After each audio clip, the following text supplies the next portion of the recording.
What's up, everybody? It's B-Man1313, and good morning on our first day of school.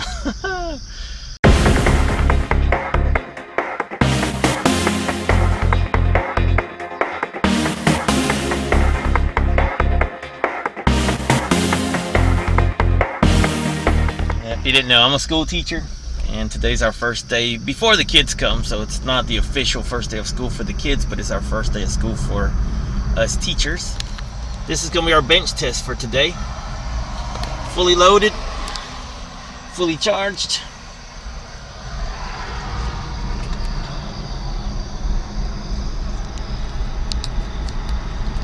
Fully charged, and it says 70 miles of charge we got.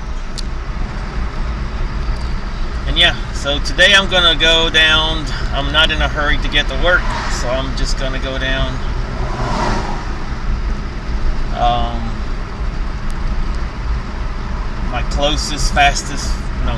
my shortest route to work,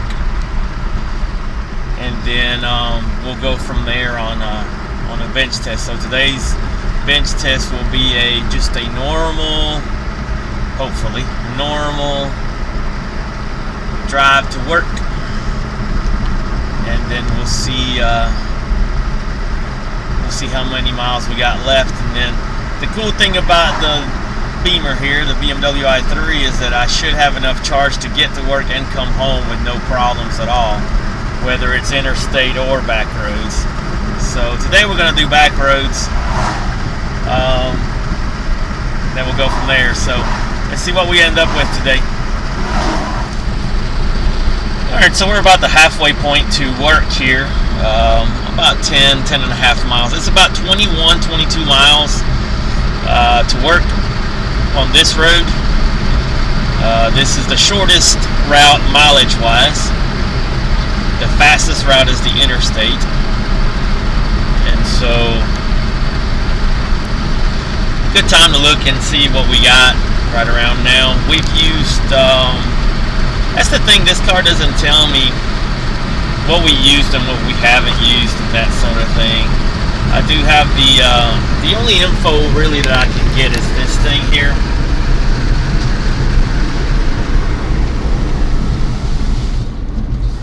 And it doesn't really give me much except for how far I've gone and how long it's taken me and how many miles per kilowatt hour I'm using. It doesn't tell me the exact amount of kilowatts I've used and all that stuff, so it's not a very useful little app, little information thing there. But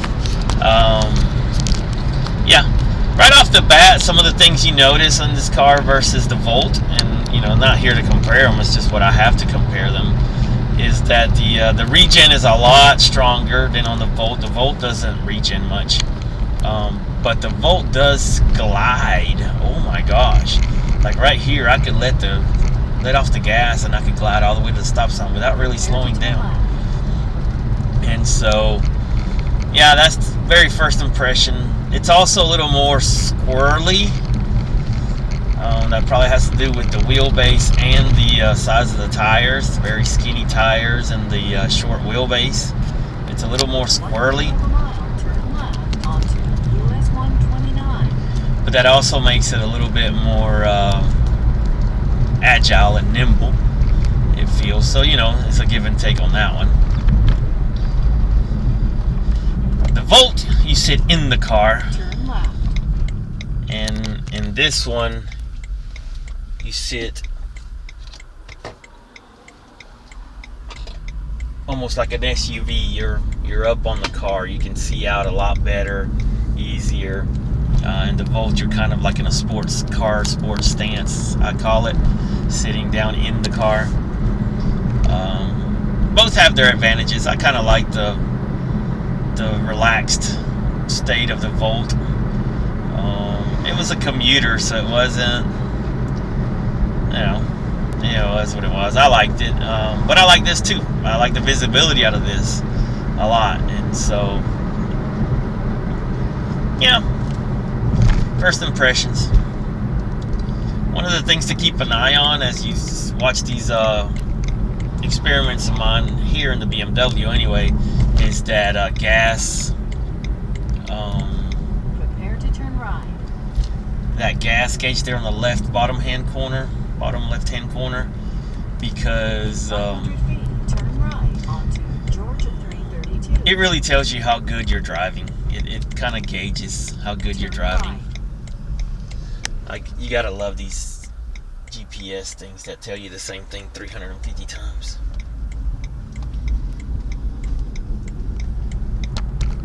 So yeah, I keep it on Eco Pro mode. You can customize a few things on there, but as you can see, my limit is 70 on Eco Pro. I don't really, usually on Eco Pro, I'm not on the interstate and stuff, but I can take it on the interstate on the Eco Pro, and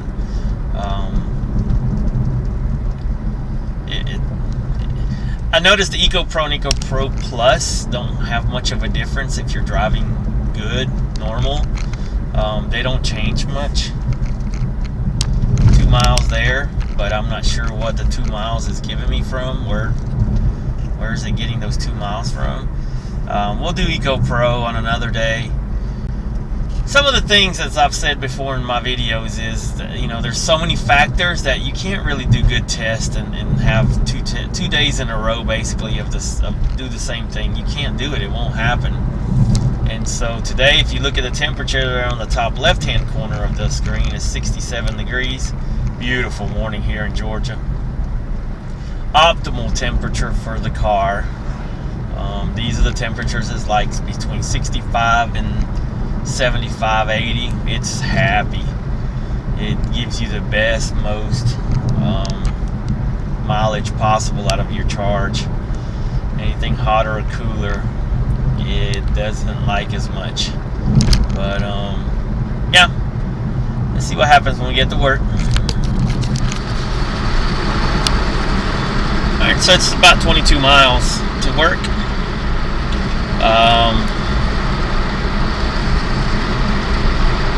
Got about a half a mile left, and as you can see, I still got 46 miles left of charge.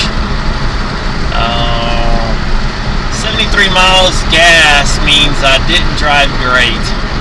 I drove okay, but it hasn't been great. According to this over here, I'm doing about 4.4 miles per kilowatt hour.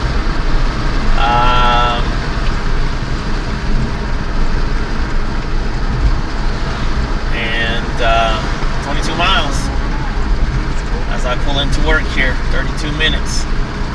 So it's a little bit longer here going down the back roads. I did normal speeds. I didn't speed. I didn't baby it. Just normal stuff. And 22.1 miles. I got 44 left, so easily can make it to work and back. When the light's on, when the sun comes out, I'll show y'all my parking spot. Alright, so headed out to lunch right now with some of my colleagues. So I just kind of wanted to put how far we're going. I think I'm only going 2 or 3 miles down the road, so that's gonna add about 6 miles. We'll see when we get back what that added. But now it's 84 degrees. So now the battery starts acting a little bit different, and I want to see how this BMW compares to that Volt as far as how much battery loss you actually get. So when it's really hot, when it's really cold, it's not really 84. It's not going to affect it much. Once I get into the 90s, then it will. Especially letting the cars sit outside in the sun, it really does. So, all right, we'll check it.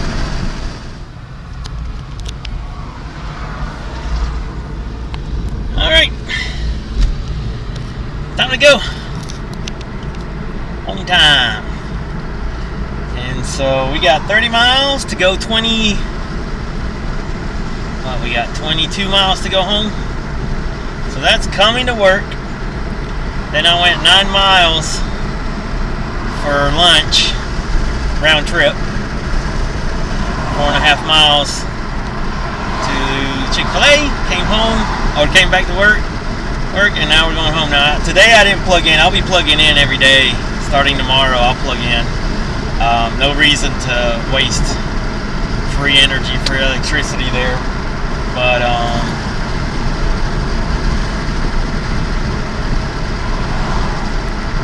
yeah, there's no reason not to. But today I just kind of wanted to get a little bit of a gauge on what we can and can't do. So yeah, let's see what we get when we get home. Alright, well, if you look at the numbers, we've gone 53 miles and we have 14 left, so that's only 67. So I don't know what's going on there. It felt like today was, I can't really do much easier than what I did today. But also, as I was saying before, you don't really have 14 left. You have 14 minus 5, because at 4, 5, 6, somewhere between 4 and 6, and we're just going to go ahead and say 5 to be the safest, it goes away. So really only have 9 miles left of charge. That puts us at 62. So, not cool, but in theory,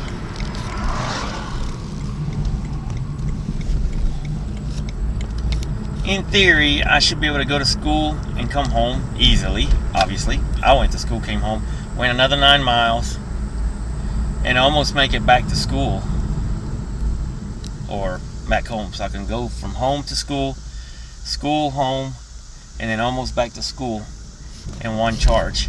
And that's probably going to be one of the ultimate goals as fall comes. We're going to try that out. But for today, we're going to call it, what we got, 9 left. That's only 62 miles, so that's going to be our record for now. And we'll go from there. So, alrighty. That's it for today. V-Man 1313 out.